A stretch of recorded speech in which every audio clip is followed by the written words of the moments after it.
네, 창세기 22장 14절. 네, 다 찾으신 줄 알고 한 목소리로 함께 봉독하겠습니다. 아브라함이 그 땅 이름을 여호와 이레라 하였으므로 오늘날까지 사람들이 이르기를 여호와의 산에서 준비되리라 하더라. 아멘. 네, 오늘 안타석 전도사님 나오셔서 설교해 주시겠습니다. 모두 박수로 환영해 주시기 바랍니다.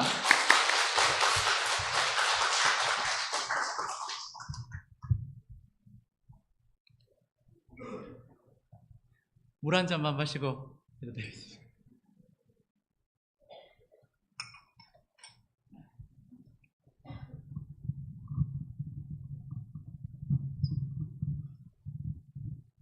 안 떨어지나요? 네. 저는 사실 이 정장을 입고 제가 설교를 해본 지가 한 2년 만인 것 같습니다. 그리고 마이크를 늘 이렇게 들고 움직이면서 설교를 했던 스타일이라 복장도 어색하고 이 자리도 상당히 거룩한 부담이 있지만 오늘 이 자리로 하나님이 저를 인도해 주셨다는 것이 너무나도 믿어지고 또 예배 가운데 찬양 가운데 하나님 주시는 감동들이 너무 큽니다. 그리고 앞에 계신 우리 인생의 대선배님들이실 뿐만 아니라 신앙의 우리 선배님들 또 만나서 너무 반갑고 환대해 주셔서 너무 감사하고 그래서 더 부담스러운 것 같습니다. 그렇지만 하나님께서 오늘 각자에게 저를 통해서 하나님이 주시는 그 마음과 비전과 감동이 있기를 간절히 소망합니다. 사실 지금 여기에 제 아들이 와 있습니다. 그래서 아마 설교가 길어지면 아들이 뭔가 소리를 낸다거나 저를 째려본다거나 어떤 반응이 있을 것 같아서 설교를 최대한 짧고 굵게 해보도록 하겠습니다. 헌신예배라는 이 주제로 설교를 부탁받고 참 고민이 많았습니다. 왜냐하면 저도 헌신이 부담스럽습니다. 헌신이라는 단어를 딱 들으면 어떤 마음이 제일 먼저 드십니까? 솔직하게? 네? 무섭다? 봉사. 너무 믿음의 사람이십니다. 봉사가 제일 먼저 떠오르신다고 합니다. 또 헌신하면 어떤 이 단어를 들었을 때의 어떤 감정. 고생. 감사합니다. 너무 솔직하십니다. 고생. 헌신. 부담. 뭔가를 또 내가 드려야 하고 바쳐야 한다는 것에 대한 두려움, 아까움, 손해. 저만 그런가요? 사실 헌신이라는 말 자체가 듣기도 그리고 말하기도 사실 쉽지 않은 주제인 것만은 사실인 것 같습니다. 그런 의미에서 헌신 예배에서 메시지를 전한다는 것 자체가 저에게 있어서는 상당한 부담이지만 하나님은 헌신을 원하시죠.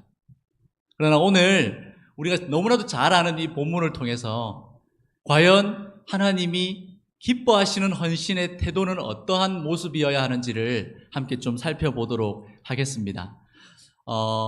저는 청년들과 한 8년 정도 캠퍼스에서 뒹굴고 웃고 웃으면서 현장 사역을 오랫동안 했습니다. 근데 요즘 청년들은요, 헌신하라고 하면 다 떠납니다. 헌신이라는 말 자체를 꺼내기가 어려운 시대가 된 것 같습니다. 여기 계신 우리 믿음의 대선배님들, 우리 장로님들, 권사님들, 집사님들, 아까도 식사하면서 우리 또 김한섭 장로님과도 말씀 나눴는데 제 초등학교 6학년 때 담임 선생님이셨는데 아직도 주일학교를 섬기고 계시잖아요. 근데 저는 그 모습 자체가 가져다 주는 임팩트가 상당히 큰 것 같아요. 그래서 요즘 청년들을 제가 대상으로는 헌신하라고 말 안 합니다. 요즘 청년들은 말하는 헌신보다 보여지는 헌신을 찾고 있어요. 삶으로 헌신을 살아내는 분들의 모습을 보고 싶어 합니다. 그런 분들의 말은 들어요. 그런데 말뿐인 헌신, 이것은 청년들에게 상당한 강요와 억압으로 들리나 봅니다. 갈수록 교회에서 떠나는 청년들이 늘어나고 있습니다. 혹시 가나안 성도라고 들어보셨나요? 거꾸로 하면 안 나가죠. 이 안 나가 성도들 중에 제일 많은 퍼센테이지를 차지하는 세대가 청년 세대들입니다. 교회 가면 바로 봉사를 시켜서 나는 더 이상 여기에를 못 있겠다. 근데 좋은 의미로 헌신을 우리가 권유하지만 그것을 좋은 의미로 받아들이지 않는 그런 세대를 살아가고 있습니다. 그렇다면 과연 정말 하나님이 기뻐하시는 헌신은 무엇이고, 또한 정말 이 청년 세대들을 헌신의 세대로 세워가기 위해서 우리는 어떻게 해야 하는지를 오늘 본문을 통해서 함께 살펴보면 좋겠습니다. 사실 오늘 본문을 한 절 읽었지만 이 창세기 22장은 너무나도 유명한 말씀입니다. 아브라함이 그 아들 이삭을 바치는 사건이죠. 하나님이 100세 때 아브라함의 이 노년의 이삭이라는 손자가 아닙니다. 네, 손자가 아니라 아들입니다. 아들. 100세 때 사라 99세 때 아들을 얻습니다. 얼마나 소중했겠습니까? 저는 지금 여기 아들도 와 있고 지금 이제 16개월이 된 딸이 또 집에 있습니다.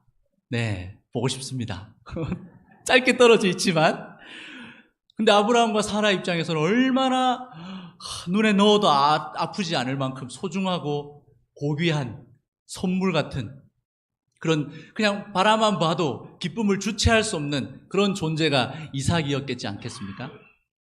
그런데 대뜸 하나님이 창세기 22장으로 넘어와서 정말 청천벽력과도 같은, 아브라함 입장에서는 듣고 싶지 않은, 이것만큼은 거부하고 싶은 그 명령을 하나 내리시죠. 그게 어떤 명령입니까? 네 사랑하는 독자, 네 아들 이삭을 바쳐라는 명령입니다. 저는 성경에 이렇게까지 하나님이 노골적으로 대놓고 헌신을 요구하는 장면은 참 찾아볼 수 있을까 싶을 만큼 너무나도 직접적이고 한편으로는 말도 안 되는 헌신을 요구하는 사건이 일어납니다. 우리에게 일어날 것만 같은 그 두려움과 부담 때문에 사실 이 본문은 많은 이들에게 오해를 사고 있죠. 하나님이 나에게도 그럼 아들을 바치라고 명령하시면 나는 어떻게 해야 하나? 근데 하나님은 이때 하나님이 말씀하셨지만 이것이 오늘날 똑같이 우리에게 주어지질 않겠죠. 그러나 무언가를 내놓아라, 드려라 하시는 하나님의 이유와 의도가 있다는 사실을 아는 게 중요합니다. 오늘 우리가 다 읽진 않았지만 본문 22장 1절에 보면요, 제가 한번 읽어드리겠습니다. 그 일 후에 하나님이 아브라함을 시험하시려고 그를 부르시되 아브라함아 하시니 그가 이르되 내가 여기 있나이다. 그 일 후에, 여기서 그 일 후에라는 말은 바로 이 앞에 있던 사건, 창세기 21장 22절부터 34절에 그 사건에서 우리가 찾아볼 수 있습니다. 아들 이삭을 낳았죠. 너무 행복한 삶이 노년에 시작되었습니다. 그리고 그랄 왕 아비멜렉이라는 그 왕과 함께 이 아브라함이 이제 우물을 서로 정해놓은 우물까지만 우리 씁시다 하는 브엘세바 언약, 맹세의 우물이라는 브엘세바라는 그곳에서 언약을 맺어요.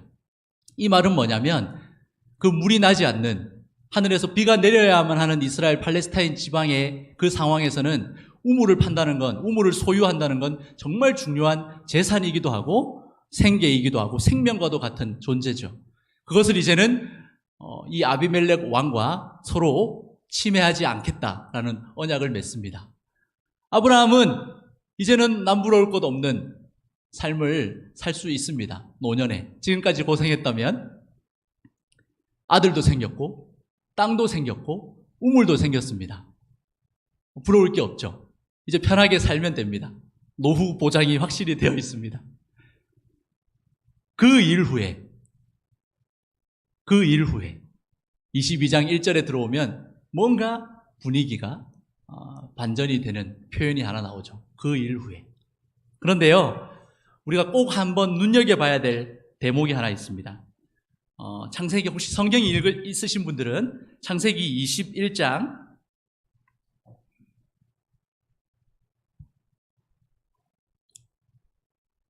창세기 21장 33절에 보면요, 아브라함의 하나님에 대한 기가 막힌 표현이 하나, 고백이 하나 나옵니다. 혹시 찾으셨나요? 아브라함이 하나님을 어떻게 표현하고 있습니까? 창세기 21장 33절에 아브라함은 그 하나님에 대해서 처음으로 영원하신 하나님이다라는 고백을 여기서 합니다. 여러분, 아브라함은 어떤 사람인지 아시죠? 저희에게는 믿음의 조상으로 알려져 있지만 아브라함은 믿음의 조상의 깜냥이 사실은 되지 않습니다. 왜냐하면 아브라함은 시행착오를 많이 겪었던 사람이에요. 대표적으로 2번씩이나 아내를 누이라고 속입니다. 자기 살려고. 네. 우리 청년 자매님들은 이런 형제를 만나시면 안 됩니다. 네. 자기 아내를 2번씩이나 누이라고 속입니다. 바로 왕 앞에서, 그리고 아비멜렉 왕 앞에서 자기 살려고. 이랬던 사람이죠. 하나님이 분명히 언약하셨고 약속하셨는데 아브라함은 기다리지 못하고 지금 이 나이에 우리가 자녀를 낳을 수 없습니다. 아니, 하나님 말씀하셨는데 안 됩니다. 하고 그 여종이었던 하갈을 통해서 아들을 낳습니다. 이스마엘을 낳죠. 그건 축복이 아니었습니다. 아브라함은 조급했고 두려웠고 빨리 뭔가를 본인 힘으로, 스스로의 힘으로 만들어내려고 했던 사람입니다.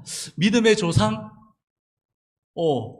한 번쯤은 아브라함의 이 비하인드 스토리를 자세히 들여다보면 너무 낭만적이거나 너무 위대해 보이는 사람만은 아닌 것 같습니다.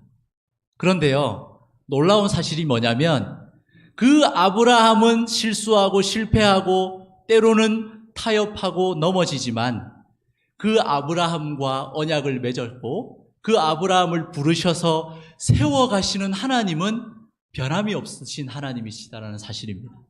그 하나님은 신실하신 분이다라는 거죠. 그 하나님은 아브라함의 실패에 실패하지 않으시는 분이시고 그 하나님은 아브라함이 멈춰도 멈추지 않으시는 분이시고 그 하나님은 아브라함의 실수를 통해 오히려 하나님의 위대하심을 드러내는 분이시다라는 사실입니다. 저도 여기 계신 우리 모든 성도님들도 우리 때문이 아니라 그 하나님 때문에 여기 있는 거 아니겠습니까? 저는 오늘 제목처럼 헌신은 반응입니다.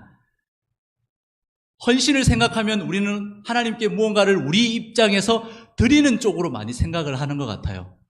그런데 반드시 기억해야 될 사실은 믿음이든 헌신이든 순종이든 이것은요, 먼저 받아야 가능한 일입니다. 내가 하나님께 뭔가를 드리고 주는 이런 개념이라기보다는 하나님께 먼저 받고 누려야만 자연스럽게 드릴 수 있는 것이 하나님이 진짜 기뻐하시는 헌신, 믿음, 순종이라는 것이죠. 자, 그런 의미에서 그 일 후에 하나님이 아브라함을 시험하셨다라는 말은 이제 아브라함의 믿음이 예전보다는 훨씬 더 많이 자랐다라는 것입니다. 이제는 그렇게 들쑥날쑥하거나 시행착오를 많이 겪는 그런 믿음의 사람이 아니라 훨씬 더 성숙한 믿음의 사람이 되었다라는 거예요. 자, 그 지점에 와서 하나님이 어쩌면 마지막 테스트를 하는 것인지도 모르겠어요. 근데 그 시험의 난이도가 너무 셉니다. 근데요, 여기에서 보면 시험하시려고 라는 이 표현을 통해서 알 수 있듯이 하나님은요, 아브라함을 괴롭게 하시려고 시험하시는 게 아닙니다. 이 시험의 목적이 있어요. 그 시험의 테스트의 목적은 아브라함을 살리기 위함입니다. 아브라함과의 그 언약을 반드시 성취하시기 위함입니다. 여러분, 우리는 헌신에 대해서 오해하시면 안 됩니다. 헌신하면 내 거 다 드려야 되고, 그러면 나 빈털털이 되고, 내 지역을 떠나야 되고, 내가 머물렀던 곳을 뭔가 떠나야 되고, 내려놔야 되고, 포기해야 되고. 아니요. 하나님은 우리의 헌신에 대해서 반드시 기억하시고, 보상해 주시고, 그 헌신을 통해 우리의 믿음이 자라도록 하시기 위한 목적으로 시험을 허락해 주신다는 사실을 꼭 믿으시기를 바랍니다. 그럼에도 싫죠. 부담스럽죠. 저에게도 이런 시험들이 다가오면 그 순간만큼은 피하고 싶습니다. 그러나 여기 계신 우리 믿음의 그 신앙의 여정을 이미 많이 지나와 보신 우리 성도님들께서는 아실 거예요. 지나와 보니까 하나님은 그 믿음의 테스트를 통해서 나를 여기까지 자라게 하셨고 하나님의 선하심을 나타내셨다라는 사실을 우리는 알게 되죠. 그래서 하나님이 2절에 가면 네 사랑하는 독자 아들 이삭을 번제로 드려라 라는 명령을 내리십니다. 이건 정말 말도 안 되는 헌신입니다. 두 가지 입장에서 이해가 안 됩니다. 첫 번째는 하나님이 인신제사를 원하신다고? 여러분, 이게 하나님의 성품과 맞는 명령이십니까? 하나님은 이런 분이 아니시다라는 걸 저희도 잘 알고 있고, 이 당시에 성경을 창세기를 제일 처음 읽었던 출애굽 백성들도 알 겁니다. 하나님이 이런 분이시라고? 인신제사는 그 당시에 고대 근동 문화에서는 풍습이었어요. 우상 숭배를 위한. 근데 과연 하나님, 여호와 하나님이 이런 분이시다라고? 이해가 안 되죠. 또 한 가지는 하나님은 분명히 아브라함에게 네 몸에서 날 상속자가 네 씨를 통해서 만민이 복을 받을 것이고 하나님의 나라와 뜻이 이루어질 것이다라고 분명히 약속하셨어요. 근데 아들을 죽이면 그 씨를 통해서 이제 하나님의 언약이 성취될 수가 없습니다. 하나님의 성품에도 어긋나고 하나님의 언약에도 차질이 생기는 이 명령을 하나님이 하셨다는 거예요. 근데 꼭 기억해야 될 사실은 아까도 말씀드렸지만 시험입니다. 이유 있는, 목적이 있는 시험이죠. 하나님이 정말 이삭을 죽이기를 원하셨을까요? 그건 아닙니다. 하나님은 어쩌면 이삭을 죽이는 그 지점까지 가서 진짜 좀 이따 저희가 보겠지만 칼로 내려 꽂는 그 아브라함의 헌신, 아브라함이 죽는 그 헌신을 하나님은 보고 싶으셨던 거예요. 마지막 테스트. 여러분, 하나님도 우리에게 때로는 말도 안 되는 명령을 내리실 수도 있습니다. 피하고 싶고, 도망가고 싶고, 나만은 아니었으면 좋겠고, 이건 내 문제, 나에게 해당되는 하나님의 말씀은 아니었으면 좋겠고.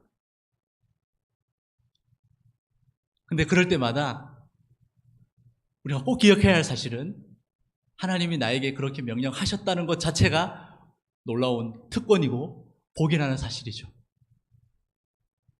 하나님은 반드시 그 시험을 통해서 나에게만 해당되는 하나님의 계획과 뜻을 이루기를 원하시는 분이십니다. 믿으십니까? 네. 우리 청년 세대들을 향해서 하나님이 무언가 돈을 포기하라고 할 수도 있고, 내가 정말 가고 싶은 직장을 내려놓으라고도 하실 수도 있고, 우리의 다양한 청년 세대들이 맞닥뜨리는 그 문제들 앞에서 세상과는 다르게 선택을 해야 되는 요구가 찾아올 수도 있습니다. 어렵습니다. 근데 그럴 때마다 우리가 세상을 쫓지 않고 하나님이 말씀하셨던 기준대로 선택할 수만 있다면 하나님은 그 믿음을 어찌 아니 기뻐하실 수 있겠습니까? 저는 그렇게 믿어요. 하나님은 반드시 보상하시는 분이시다. 아멘.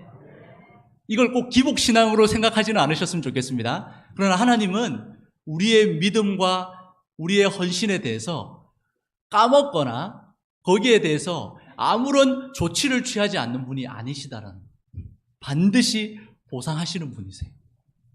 격려하시고, 야, 너의 믿음이 내가 보기에 정말 멋있구나, 칭찬하시는 분이세요.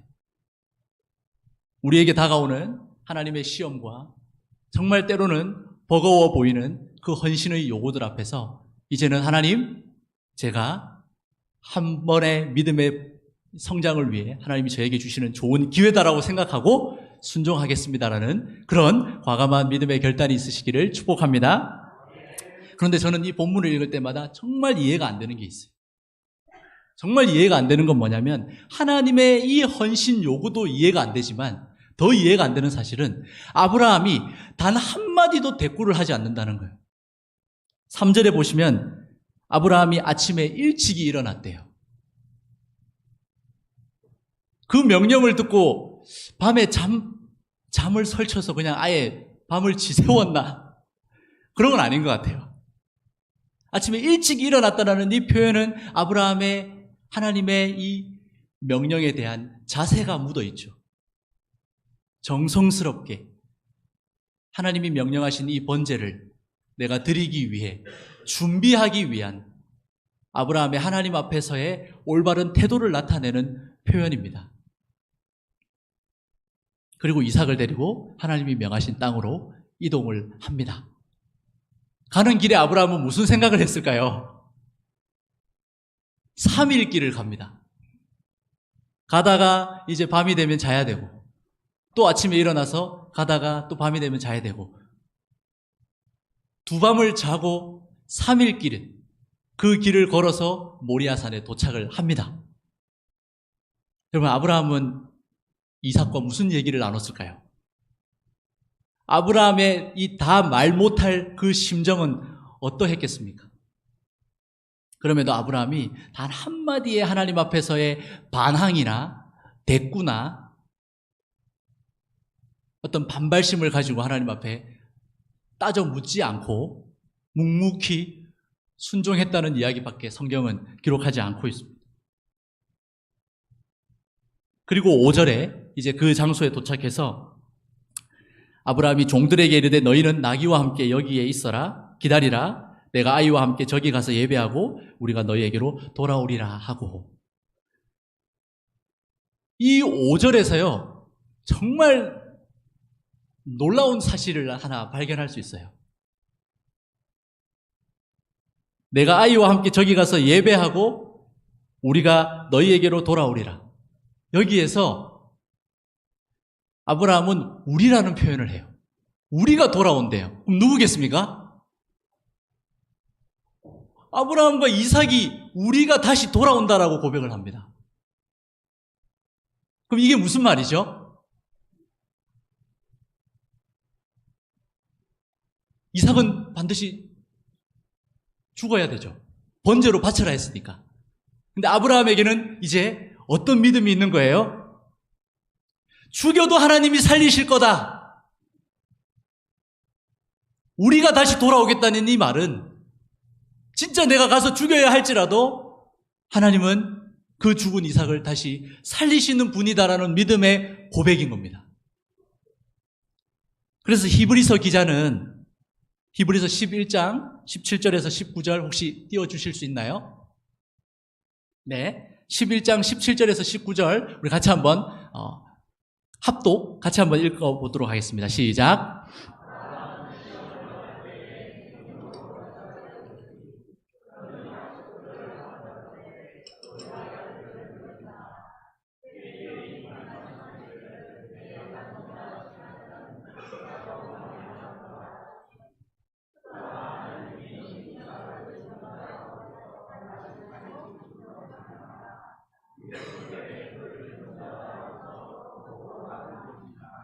아멘. 여러분, 아브라함의 믿음이 상당히 성숙했습니다. 그 믿음이 성숙했다는 증거는 뭐냐면 아브라함은 이제 하나님이 어떤 분이신지를 알게 된 거예요. 복을 주시는 하나님, 전능하신 하나님, 언약을 맺으시고 성취하시는 하나님, 나의 실수와 실패에도 넘어지지 않으시고 포기하지 않으시는 하나님, 영원하신 하나님, 다시 살리실 수 있는 하나님, 이 하나님에 대한 고백이 풍성해져 버린 거예요. 시행착오를 다 겪었으니까, 경험적으로 하나님을 알게 되었으니까, 지식이 아닌. 그래서 내 머리에 갇혀 계신 분이 아니라 내 전 삶을 통해 역사하시는 하나님을 아브라함은 지금까지 갈대아 우르를 떠난 이후에 이 가나안 땅으로 오기까지 몸소 체험하고 경험해 버렸으니까 아브라함은 모를 수가 없는 겁니다. 그 하나님에 대한 올바른 지식, 그 지식은 믿음을 낳았고 그 믿음을 통해서 비로소 아브라함은 하나님 앞에 이런 고백까지도 할 수 있게 된 겁니다. 믿음은 하루아침에 자라지 않습니다. 계속해서 하나님을 삶으로 경험하고 때로는 부딪히고 때로는 넘어지고 때로는 울고 웃으면서 하나님 앞에서 점점 어린아이가 성인으로 장성하듯이 자라나는 것이죠. 하나님이 이 고백을 들었을 때 얼마나 뿌듯해 하셨을까요? 우리가 다시 돌아오리라. 그리고는 이제 이삭을 동행해서 함께 모리아산으로 올라갑니다. 이삭이 아마 그래도 최소한 10대 정도는 되었을 것 같아요. 왜냐하면 이삭에게 나무를 짊어지게 해요. 너무 어리면 아동학대지 않습니까? 네, 자기가 짊어지고 가면 되지. 근데 이제 이삭이 그 짐을 질 수 있을 만큼 장성한 청년까지는 아니었겠지만 이제 한 청소년 정도의 시기가 되었지 않았을까. 근데 이삭이 궁금했겠죠. 불도 있고 나무도 있고 다 준비되어 있는데 도대체 아버지가 늘 제사하는 걸 봐왔는데 왜 양이 없습니까? 너무 천진난만하게 이렇게 물어봤을 거 아니에요? 어린아이가? 어린아이가 이삭이 막 비장하게 물어봤겠습니까? 아버님, 우리가 바칠 그 어린 양은 어디 있습니까? 이렇게 물어보진 않았을 거 아니에요? 너무 해맑게 막. 아브라함의 마음이 얼마나 미어졌을까? 그래서 아브라함이 8절에 보면 어린 양은 하나님이 자기를 위해 다 준비해 놓으셨을 거다 하고 이제 계속 이삭을 데리고 올라갑니다. 그리고는 산 꼭대기에 도착을 해요. 그리고 이제 번제 드릴 준비를 하죠. 이건 그냥 불멍하러 간 게 아니지 않습니까? 이건 캠핑이 아니잖아요. 번제. 여러분, 번제는 어떻게 드리냐면 실제로 그 동물을, 어린 양을 잡아서 칼로 찔러서 죽여서 잡아서 피를 내고 내장과 그 안에 있는 모든 요소들을 다 꺼내고 불에 태우고 피를 뿌리고 이 끔찍한, 어쩌면 정말 엽기적일 수도 있는 이 명령을 지금 시행을 해야 되는 입장인데, 근데 그 관계가 아빠와 아들이에요. 이제 정말 때가 온 거죠. 근데 또 하나 제가 이해할 수 없는 대목이 뭐냐면 이삭도 가만히 있어요. 결국 이제 이삭은 자리에 눕고 아브라함이 칼을 듭니다. 그리고 이제 이 칼을 가지고 이삭을 내려 찍죠. 그러고 끝났으면 어떻게 됐을까요? 하나님이요, 아브라함아, 아브라함아! 2번씩이나 급하게 불러요. 하나님도 급하게 말릴 만큼 아브라함의 믿음에는요, 전문용어로 빠꾸가 없었습니다. 진짜 죽인 거예요. 이건 죽일까 말까 고민한 게 아니라 정말 죽인 거예요. 하나님이 급해가지고 멈춰 세우십니다. 아브라함아, 아브라함아, 안 돼. 그러면서 하나님이 뭐라고 말씀하시나요? 12절을 우리 다 같이 한번, 창세기 22장 12절 다 같이 한번 읽어보도록 하겠습니다. 시작.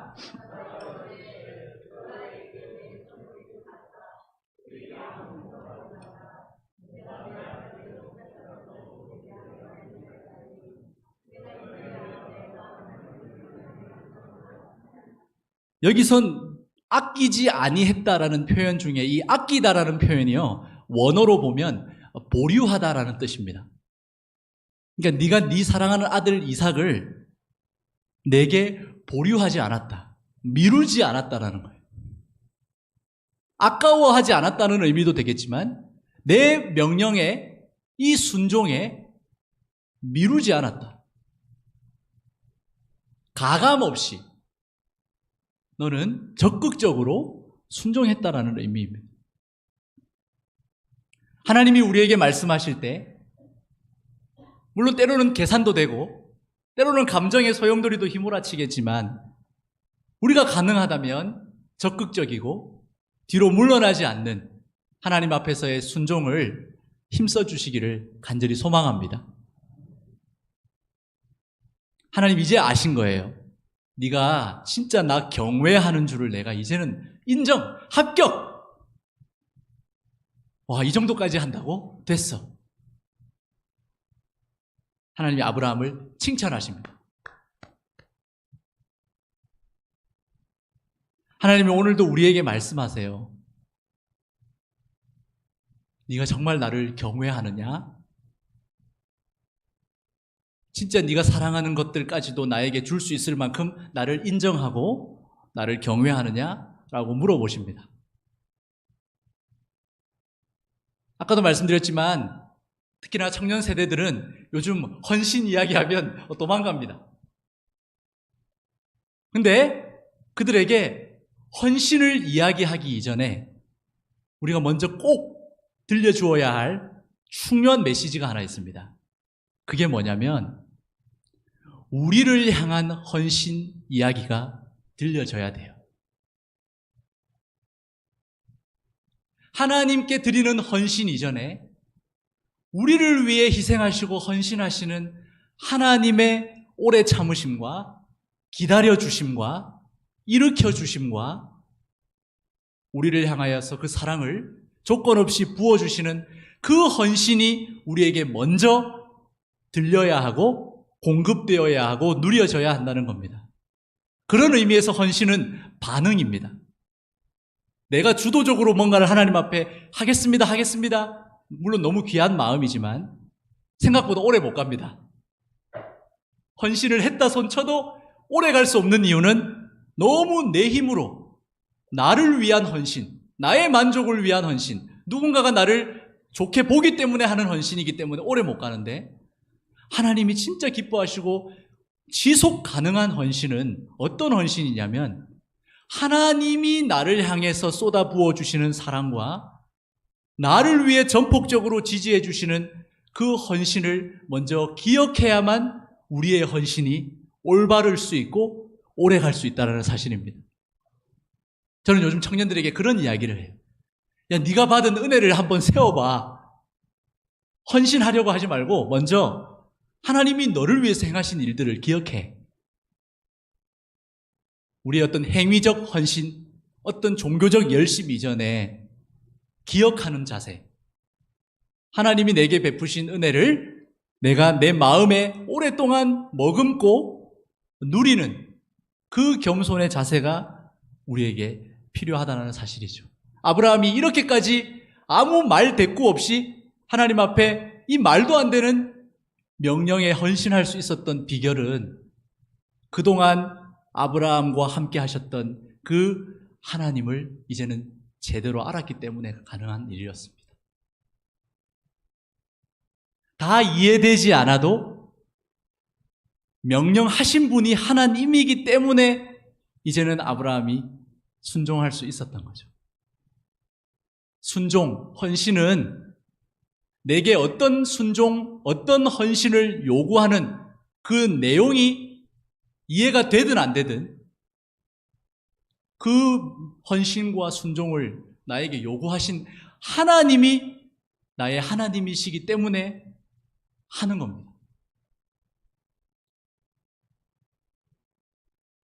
하나님은 오늘도 우리의 헌신을 원하시죠. 그런데 하나님을 아는 지식에서의 그 올바른 관계에서의 헌신을 원하십니다. 막 쥐어 짜내고 막 억지스럽게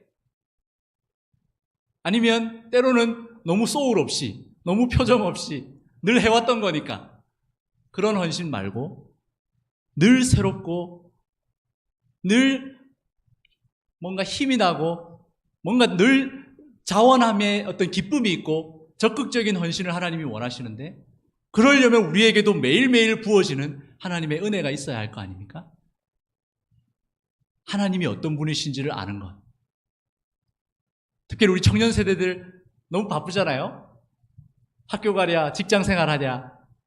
그러면 저도 작년에 직장 생활을 해봐서 알지만 참 시간도 없고 겨를도 없고 힘도 없죠. 근데 아침에 딱 일어나자마자 하나님은 나의 하나님이십니다. 하나님은 신실하십니다. 하나님은 변함이 없으십니다. 하나님은 오늘도 내 직장 생활 속에서의 약속을 성취해 가시는 분이십니다. 하나님의 어떠하심을 계속해서 입 밖으로 고백하는 거죠.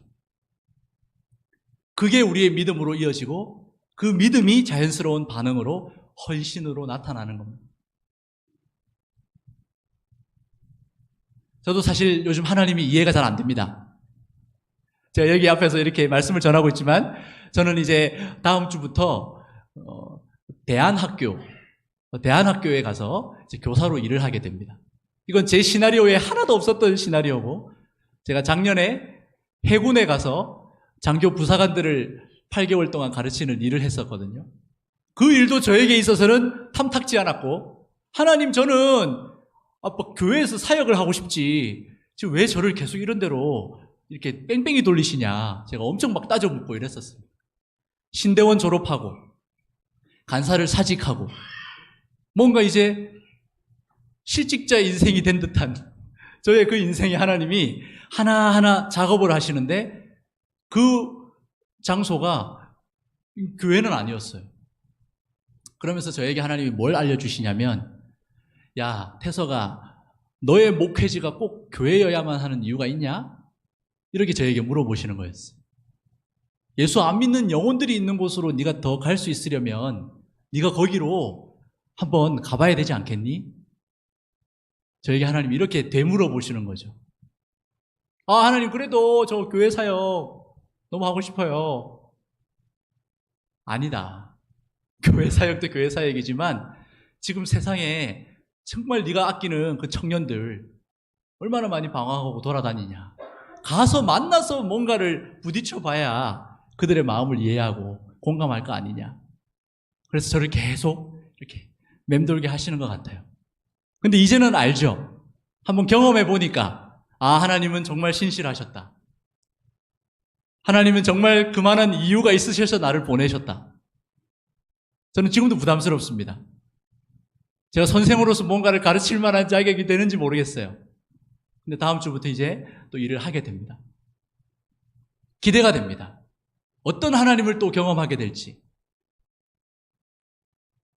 그 하나님을 경험하는 경험치가 쌓이면 쌓일수록 우리는 이제 하나님 앞에서 뭔가 억지스럽거나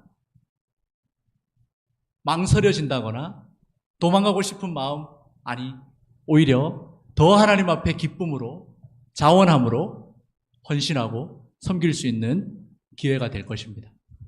그런 의미에서 헌신은 반응입니다.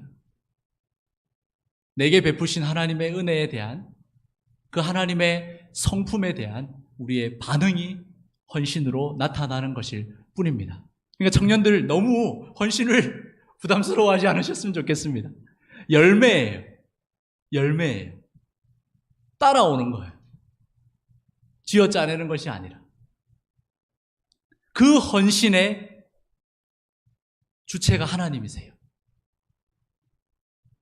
여러분 모두는 다 하나님의 섬김과 헌신의 열매들 맞으십니까?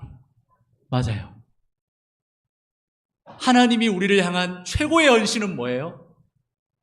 예수 그리스도이십니다. 그분은 진짜 죽으셨죠. 십자가 사건 당시에 그 골고다 언덕에 흑암이 드리워진 그 장면을 여러분들 아시죠? 하나님은 예수님을, 그 아들을 버리셨어요. 그 슬픔과 그 애통의 현상이 자연적 현상으로 나타나는 것일 뿐입니다. 하나님은 그 아들을 버리셨어요. 예수님은 하나님 아버지께 버림당하셨습니다. 죽임당하셨어요. 이보다 더 큰 헌신, 하나님 입장에서는 이보다 더 막심한 손해가 어디 있습니까? 잘난 거 하나 없는, 지은 것 죄밖에 없는 죄인들을 위해 기꺼이 자기 아들을 내어주신다? 헌신하신다? 이건 말도 안 되는 일입니다. 근데 그 일이 일어났어요. 하나님이 아까워하셨을까요? 하나님 그 일을 미루셨나요? 한치의 오차도 없이 하나님의 때에 하나님의 열심으로 그 일이 이루어졌습니다. 그 예수를 믿는 모든 자들은 이제 구원을 얻게 됩니다. 하나님은 이 일을 성취하셔 놓고 얼마나 기쁨에 겨워하셨을까요? 예수님을 따라간다는 건요, 내 힘으로 따라갈 수 있는 일이 아닙니다. 하나님을 예배한다는 건 내 의지로 할 수 있는 수준의 일이 아닙니다. 이게 가능한 이유는 나를 위해 하나님이 행하신 일, 예수가 나를 위해 죽고 다시 부활한 그 일, 나의 열심이 아닌 하나님의 열심으로 이루어진 그 일 때문에 가능한 일입니다. 오늘 이 자리에 우리가 있는 것도 그 하나님의 은혜요, 하나님의 열심의 결과물인 겁니다.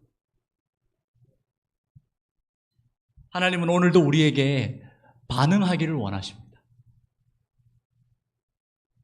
하나님이 어떤 분이신지를 알기를 원하시고 나를 위해 죽으신 예수 그리스도께 우리의 삶을 아까워하지 않고 적극적으로 내어드리기를 원하십니다. 하나님 다 보고 계십니다.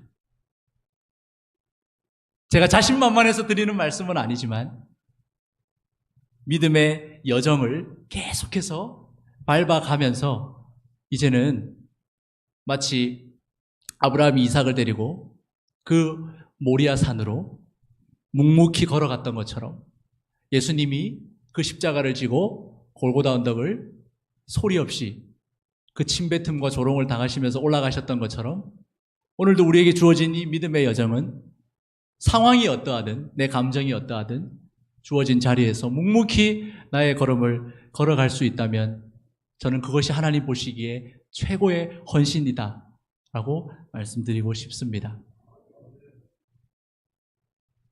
다 이해되지 않아도 하나님은 일하고 계십니다. 오늘 읽었던 본문 여호와 이레, 너무 잘 아는 말씀이시죠? 저는 이런 상상을 해봅니다. 모리아산 입구에서 올라가기 전에 아브라함과 이삭이 올라가기 준비를 하고 있겠죠. 그때 그 반대편 산에서는 하나님이 어린 양 한 마리를 준비해 놓으셨겠다. 서로가 동시에 올라가고 있는 거죠. 보이지는 않습니다. 하나님은 보이지 않는 건너편 언덕에서 하나님의 일을 다 하고 계시는 거죠. 그리고 올라갔더니 뿔에 걸린 순양을 발견합니다. 그걸로 번제를 드리죠. 여호와 이레, 하나님은 준비하십니다. 하나님은 우리보다 더 열심히 하나님의 일을 이루기 위해 주도하시고 그 일을 우리와 함께 경험하기를 원하십니다. 여호와 이레의 하나님이 오늘도 우리의 헌신을 가능케 하시고 격려하고 계신다는 사실을 꼭 기억하시고 우리의 헌신, 하나님 앞에서의 우리의 섬김이 반드시 하나님의 일과 하나님의 영광을 위해 사용된다는 사실을 기억하시면서 특별히 우리 청년 세대들 이제 헌신에 대한 오해를 벗고 하나님 앞에 더 기쁨으로 자신의 삶을 내어드리는 그 가운데 경험하는 하나님이 있으시기를 간절히 소망하고 축복합니다. 아멘. 이 시간